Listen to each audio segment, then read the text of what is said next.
Hey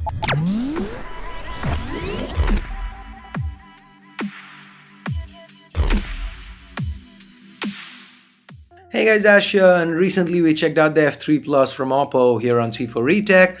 Today we have the smaller Oppo F3 with us. In this video, let's unbox it and take a quick look.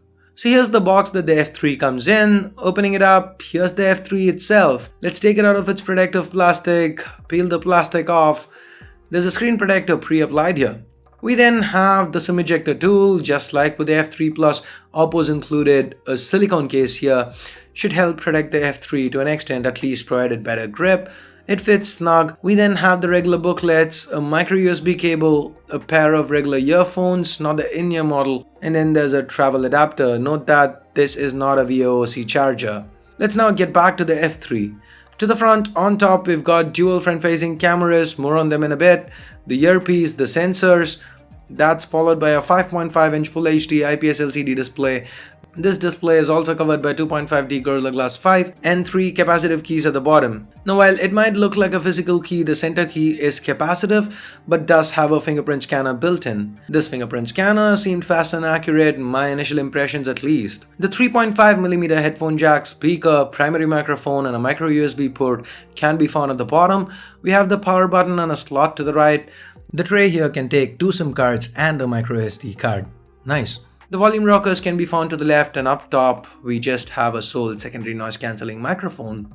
To the back you can find the 13-megapixel rear camera with an f2.2 aperture and support for face detection autofocus. The F3 is just 7.3mm thick and weighs in at about 155 grams. While the metal build gives it a nice feel in hand, the overall design, like with other Oppo phones these days, feels quite bland. Like I said in my F3 Plus unboxing, it seems like Oppo's trying too hard to create an iPhone-ish vibe here, but given that many Chinese brands are doing just that, the end product just looks unremarkable.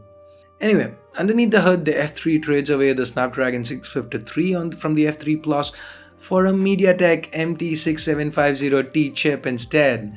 Now that's 8 Cortex A53 cores split into 2 sets, with one set clocked up to 1.5 GHz each and the other up to 1 GHz each. That's coupled with a Mali T860 MP2 GPU, but 4 gigs of RAM.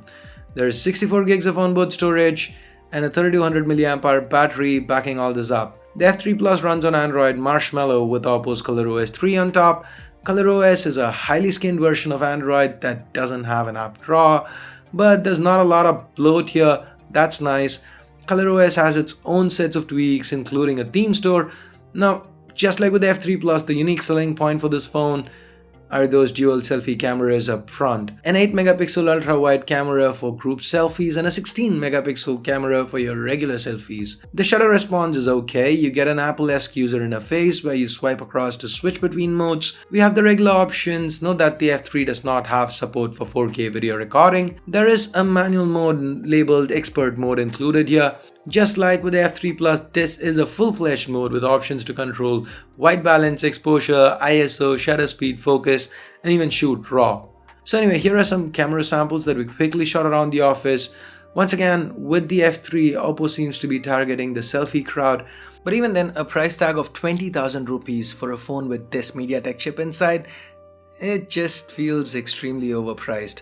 At this price, there are much better alternatives out there that would outperform the F3 in almost every scenario, barring maybe selfies.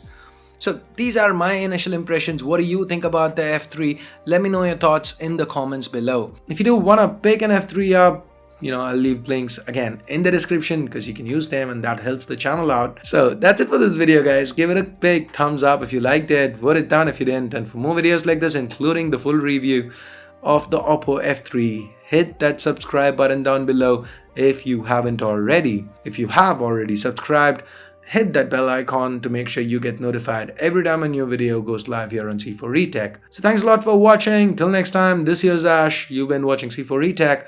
And I'm signing off for now. You guys have a great day. Bye-bye now.